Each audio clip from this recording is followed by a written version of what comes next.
రాష్ట్రంలో ఓటర్ల జాబితా ప్రత్యేక సమగ్ర సవరణ సర్లో ఎన్యూమరేషన్ పత్రాల సమర్పణకు నేటితో గడువు ముగియనుంది. రాష్ట్ర వ్యాప్తంగా 4,16,27,694 మంది ఓటర్లు ఉండగా గురువారం నాటికి 3,71,87,417 పత్రాల డిజిటలైజేషన్ పూర్తయింది. మిగిలిన 44,40,277 మందిని అన్కలెక్టబుల్ ఓటర్లుగా గుర్తించి 100% డిజిటలైజేషన్ పూర్తి చేశారు.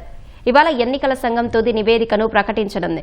గడువు పెంపుతో BLOలు ఇంటింటికి వెళ్లి అన్ట్రేజబుల్, ఆబ్సెంట్ విభాగంలో చూపిన వారి వివరాలు సేకరించే ప్రయత్నం చేశారు. కొందరి వివరాలు లభ్యం కావడంతో వివరాలు నమోదు చేసి EFలు సమర్పించారు. శాశ్వతంగా వలస వెళ్లిన విభాగంలో చూపించిన వారి వివరాలు మరోసారి పరిశీలించి నమోదు చేశారు. ఇప్పుడు జాబితాలో ఉన్న కొందరు ఓటర్ల వివరాలు 2002 జాబితాలో తెలుసుకోవడం సాధ్యం కాక మ్యాపింగ్ చేయకుండానే ఎన్యూమరేషన్ పత్రాలు సమర్పించారు. ఇలాంటి వాటిని నో మ్యాపింగ్లో పెట్టారు. వీటిని మరోసారి పరిశీలించి కొందరి వివరాలు గుర్తించడంతో వాటిని నవీకరించారు. ఇప్పటి వరకు EFలు ఇవ్వని వారిలో కొందరు ఆన్లైన్లో సమర్పించగా వాటిని BLOలు తనిఖీ చేసి ఆమోదించారు. రాష్ట్ర వ్యాప్తంగా ఓటర్లను గుర్తించి వారి ఎన్యూమరేషన్ పత్రాలు సమర్పించడం, వివరాల నమోదులో కొన్ని లోపాలు చోటు చేసుకున్నాయి.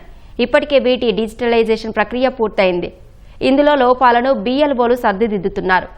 పేర్లలో తప్పులు, వయస్సు నమోదు, ఇతరత్రా వివరాలు నమోదు చేయడంలో తప్పులు ఉన్నవి రాష్ట్ర వ్యాప్తంగా 56,32,956 ఉన్నట్లు గుర్తించారు. గురువారం ఒక్కరోజులోనే 6,14,214 మంది ఓటర్ల తప్పులను యంత్రాంగం సరిచేసింది.